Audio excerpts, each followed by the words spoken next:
Shabbat Shalom. I want to share with you an idea about the upcoming Shavuot holiday. Shavuot is probably the greatest day in Jewish history, where Hashem gives the Torah to the Jewish people on Har Sinai.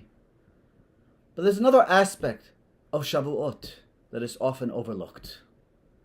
And that is David HaMelech, King David, was born and died on Shavuot. And if David HaMelech is born and he dies on Shavuot, there must be a connection between David and Shavuot. See, Adam HaRishon was shown all of world history. And he was shown a man named David who was supposed to live for 3 hours. And Adam HaRishon chooses and he gives 70 years of his life, the Midrash says, to David.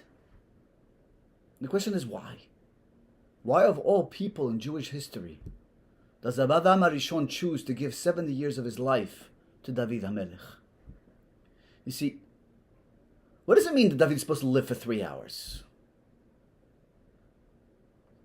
The idea is David lived in potential. The potential for him existed, but he didn't have to live. So before Adam ate from the Etz Hadat, this tree of knowledge of good and evil, there was no need for David. It was a perfect world in Gan Eden. But after Adam eats from that tree, and he sins, and he's cast away and thrown out of the garden, he recognizes the only way back is through David. And he gives 70 years of his life. What is it about David HaMelech?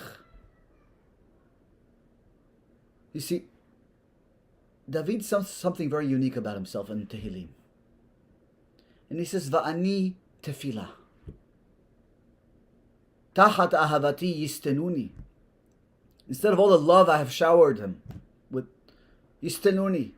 They instigated against me. Va'ani tefillah. My whole essence is tefillah and prayer. He doesn't say, Ani mitpalel, I pray. Va'ani tefillah. I am prayer. David composed Sefer Tehillim. His whole life was praying, singing, and returning back to Hashem. He recognized he made a mistake, and his whole existence was going back to Hashem. See, on Shavuot, we didn't just receive the Torah, but we received alongside it the power of tefillah, the power of teshuvah. And that's the gift that David HaMelech brings to the world. Baruch Hashem, this week, we're going to be zocheh to go back to our Batei Knesiyot, to our Bet Knesset here in Houston. But before we go back, I think there's something we have to think about.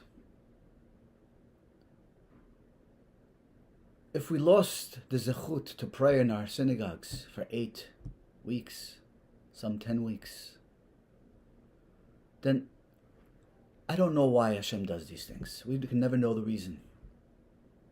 But there's always a message for us. And if we lost the right to pray in our synagogues, maybe we didn't treat our Batei Knesiyot with proper respect. We didn't treat tefillah. We didn't have proper kavod at tefillah. So as we go back and prepare to go back to our Batei Knesiyot, to our synagogues, let's refocus on the power and the gift of prayer. Recognize we're standing in awe before our Creator and asking Him for our life, for our needs, for our families, for Klal Yisrael. And let's be especially careful with kavod tefillah, not to talk, not to joke around, but really recognize the awesomeness of the place where the Shekhinah is there with us. Let's not go back to where we were 8 weeks ago, but let's go back with an improved sense of tefillah, of understanding the power of prayer. And with this merit, HaKadosh Baruch Hu yikabel tefilatenu beratzon. Shabbat Shalom.